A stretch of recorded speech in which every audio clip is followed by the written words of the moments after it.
nous, cardinals, archevêques et évêques, membres du comité permanent de la Conférence épiscopale nationale du Congo, CENCO, en confinement à cause de Covid-19, sont préoccupés par le climat sociopolitique qui prévaut actuellement à Kinshasa et dans d'autres villes de notre pays.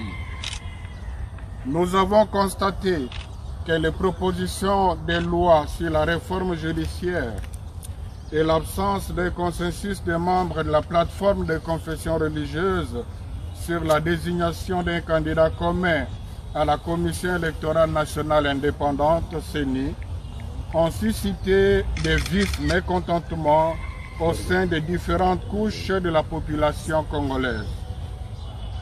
C'est pourquoi, percevant le risque du débordement de la violence et fidèles à notre mission prophétique, nous avons décidé d'interpeller nos compatriotes impliqués dans ces dossiers afin de garantir la paix civile.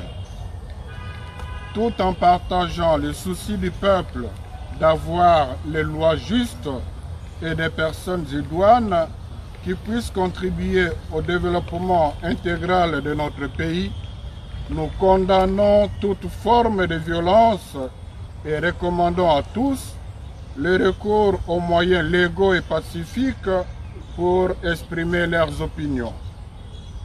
Nous sommes persuadés qu'un État de droit repose sur des principes démocratiques qui s'inspirent non seulement de la règle de la majorité, mais aussi de la reconnaissance des valeurs morales fondamentales, respectueuses de la dignité humaine, de la vie et des droits intangibles et inaliénables de chaque homme.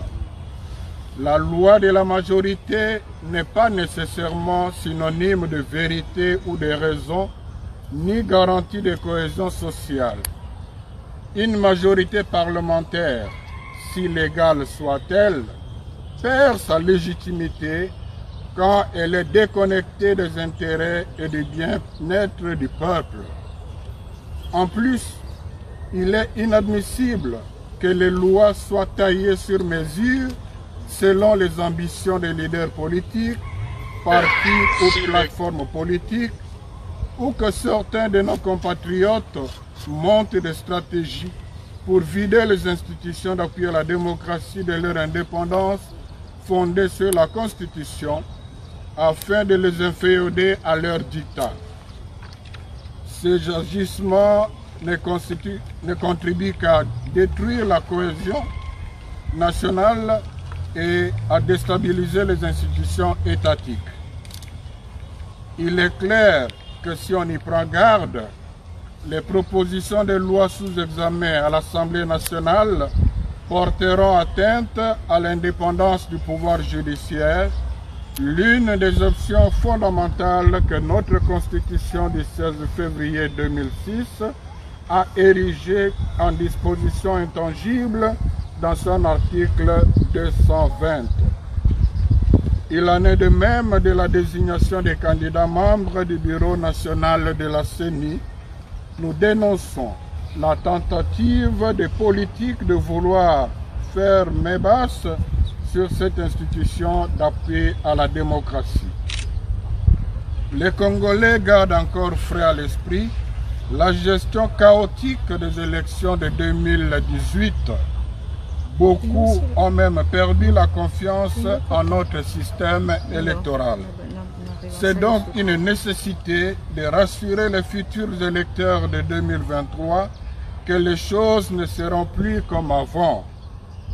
Pour y parvenir, nous pensons qu'il faudrait préalablement réformer par consensus le système électoral de la RDC, particulièrement la loi électorale et celle portant organisation et fonctionnement de la CENI, d'une part, et éviter d'aligner dans les bureaux de la CENI les personnes qui, bien qu'expertes en matière électorale, ont déjà trempé dans les manipulations électorales d'autre part. Nous exhortons le bureau de l'Assemblée nationale à user de la voie de la sagesse et à surseoir l'examen des projets de loi contestés.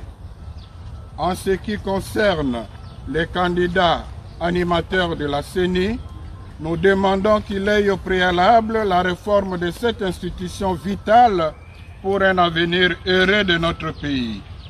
Chercher à faire passer l'examen de ces questions par des coups de force risquerait de plonger le pays dans le chaos. À l'aube du 60e anniversaire de l'indépendance de notre pays, ici est d'écouter le prophète Osée qui nous dit « Il sème le vent, il récolte la tempête ». Osée 8, 7. Les voix qui s'élèvent pour protester contre les manipulations politiciennes dans le processus de désignation des membres du bureau de la CENI et contre les propositions de loi sur la réforme judiciaire indiquent que le peuple congolais a faim de la justice et de la paix.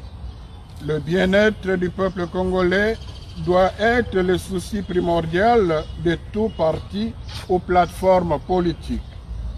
Pendant que le pays est en état d'urgence sanitaire, les dirigeants feraient mieux de chercher comment protéger la population contre les conséquences de Covid-19 plutôt que de se concentrer pour monter des stratégies de positionnement politique. Que par l'intercession de la très sainte Vierge Marie, Reine de la paix et Notre-Dame de la sagesse, le Seigneur Dieu de l'univers illumine nos cœurs et bénisse notre pays. À la signature, tous les évêques, membres du comité permanent de la conférence